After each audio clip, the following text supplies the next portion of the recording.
মৰমৰ শিক্ষাৰ্থীসকল, আজি মই তোমালোকক বিভিন্ন প্ৰাণীৰ ঘৰৰ বিষয়ে কম। সকলো প্ৰাণীৰে ঘৰ আছে। কিছুমান প্ৰাণীয়ে ঘৰ নিজে সাজি লয়, কিন্তু কিছুমানে নিজে ঘৰ সাজি নলয়। আহাচোন এই প্ৰাণীবোৰৰ ঘৰবোৰনো কি কি চাওঁ। চৰাই বাঁহত থাকে।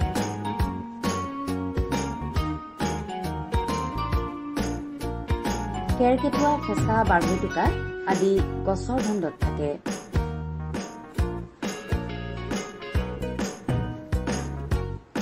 সাপ, কেঁচু, এন্দুৰ আদি গাঁতত থাকে।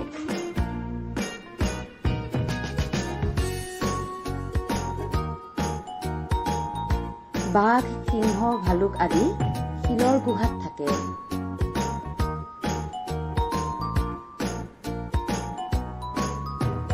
মৌ-মাখি থকা ঘৰক মৌচাক বোলে।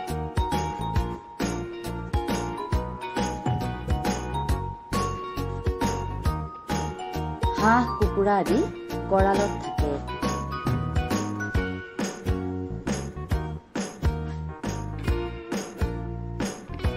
গৰু থকা ঘৰক গোহালি বোলে।